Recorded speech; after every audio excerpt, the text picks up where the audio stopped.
왜 그래요? 잠에서 깬 그는 꿈이어서 다행이다 말했습니다. 그는 가족을 많이 사랑하는 평범한 삶을 살아가는 가장이었다고 말하였습니다. 그런데 어느 날부터인가 경제가 점점 어려워지자 남편은 술과 한숨이 늘어났다고 말하였습니다. 친한 친구와 통화를 하게 되면서 돈을 벌 수 있는 한 가지 조언을 듣게 되었다고 말하였습니다. 이 친구의 조언이 진정 가족을 위한 것인지를 깊이 고민했다고 말하였습니다. 마음의 생각을 정리한 그는 딱 한 번만 도박을 해보기로 결정하였다 말하였습니다.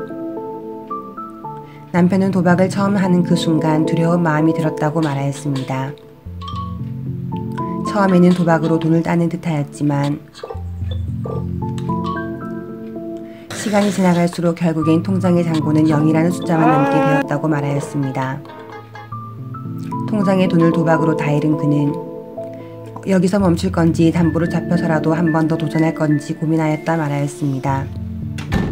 그는 대출을 결정했고 그 첫 담보로 가족의 추억이 가득한 자동차를 주었다고 말하였습니다.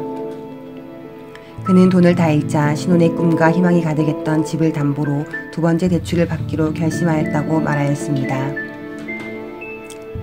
찾아올 수 있어. 집을 담보로 받은 돈은 게임의 시작과 동시에 계속 잃어갔고 통장에는 결국 0이라는 숫자만 남게 되었다고 말하였습니다.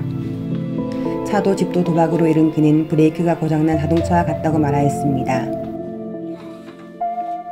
아무것도 담보할 수 없는 그는 마지막 베팅으로 무엇과도 바꿀 수 없는 가족을 담보로 대출을 받았다고 말하였습니다. 나은아, 아빠 곧 갈게. 가족까지 담보로 하여 대출받은 돈은 통장으로 입금되었고 그렇게 또 결과를 알 수 없는 도박이 시작되었다고 말하였습니다. 그는 집중 또 집중해 보았지만 돈을 잃을 수밖에 없었다고 말하였습니다. 그때서야 자신이 도박으로 중독된 상태였다라는 사실을 깨달았다고 말하였습니다. 가족을 잃고 나서야 역시나 통장에는 0원이라는 숫자만 남았고 그는 괴롭고 무서워서 어찌해야 할지를 몰랐다고 말하였습니다. 무서움을 떨쳐내기 위해 술에 잔뜩 취한 그는 정말로 마지막일 수밖에 없는 담보로 대출을 하였다고 말하였습니다. 그의 마지막 대출 담보는 자신이었습니다. 그는 이번 마지막 승부만 잘 되면 모든 것이 제자리로 돌아올 거라고 말하였습니다. 돈이 입금되자 모든 것이 걸린 마지막 승부가 시작되었다고 말하였습니다.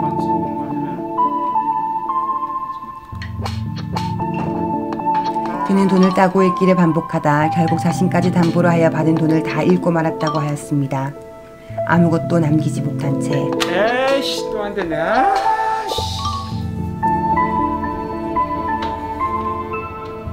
한 번만으로 시작된 도박은 중독이라는 병과 모든 것을 잃어버린 뒤에야 그 무서움을 알았다고 하였습니다.